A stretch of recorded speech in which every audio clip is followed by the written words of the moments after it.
देश भर में लॉकडाउन का लोग सही तरह से पालन करें, इसके लिए मिलिट्री की सहायता ली जाए और इसको लेकर सुप्रीम कोर्ट में जनहित याचिका दायर की गई है और कहा गया कि कोरोना वायरस का प्रकोप दिन प्रतिदिन बढ़ता जा रहा है। ऐसे में लॉकडाउन का सही तरह से पालन हो सके, इसके लिए प्रत्येक राज्यों में मिलिट्री की तैनाती का निर्देश दिया जाए। सुप्रीम कोर्ट में दाखिल अर्जी में कहा गया है कि लोगों के मौलिक अधिकार की रक्षा की जाए और इसके लिए गाइडलाइंस तय किया जाना जरूरी है। देश भर के विभिन्न स्थानों पर सरकार के रोक के बावजूद लोग कई जगह पर इकट्ठा हुए, उन मामलों में सीबीआई और एनआईए से जांच कराई जानी चाहिए। सुप्रीम कोर्ट में दाखिल याचिका में कहा गया कि केंद्र सरकार और राज्य सरकारें लोगों की जान बचाने में विफल हो रही हैं।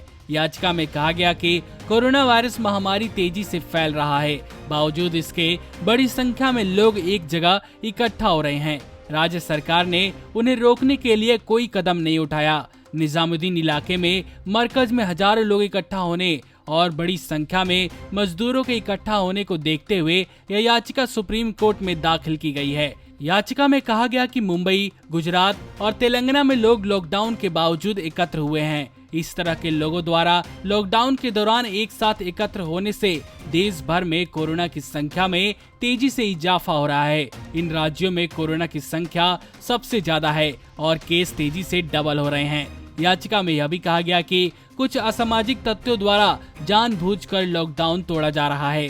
इसके अलावा हेल्थ सेक्टर के अधिकारियों और कर्मियों पर लगातार अटैक किया जा रहा है। जो लोग इलाज के दौरान क्वारंटाइन हैं, वो भागने की कोशिश कर रहे हैं और ऐसे में इन जगहों पर पुख्ता सुरक्षा की जरूरत है।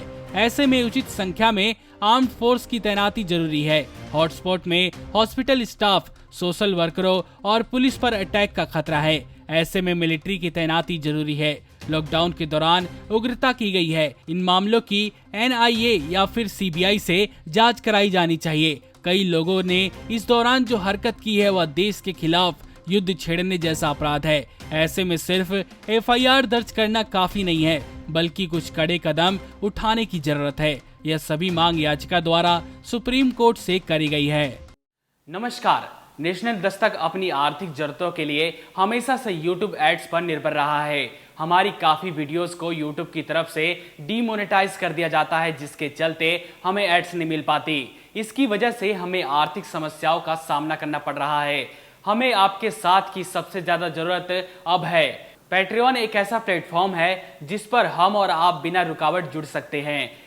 इस प्लेटफॉर्म पर आप हमें सीधा फंड कर सकते हैं, जिसका मतलब हुआ कि हम आजादी से पत्रकारिता कर पाएंगे। आपसे सीधे फंडिंग पाने का यह भी मतलब हुआ कि हम नैतिक रूप से आपके अधीन हो जाएंगे और आपकी आवाज को और बुलंद कर पाएंगे। आप पैट्रियन पर मात्र $2 करीब 140 रुपए प्रति माह से हमारी सहायता कर सकते हैं। पैट्रियन क्रेडिट कार्ड और डेबिट कार्ड दोनों ही सपोर्ट करता है। हाँ, जरूर यह है कि पैट्रियन के लिए आपके कार्ड पर इंटरनेशनल ट्रांजैक्शन अलाउड होने चाहिए। अगर आपके कार्ड पर इंटरनेशनल ट्रांजैक्शन चालू नहीं है तो आप अपने बैंक से संपर्क करके इसको आसानी से चालू करवा सकते हैं। पैट्रियन पेज का लिंक नीचे डिस्क्रिप्शन में दिया गया है।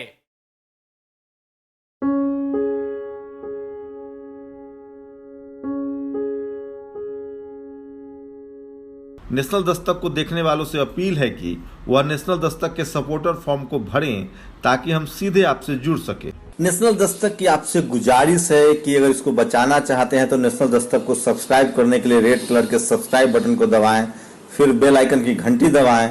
नेशनल दस्तक को बचाने के लिए बहुत जरूरी है कि हर खबर को शेयर करें, लाइक करें, कमेंट जरूर करें।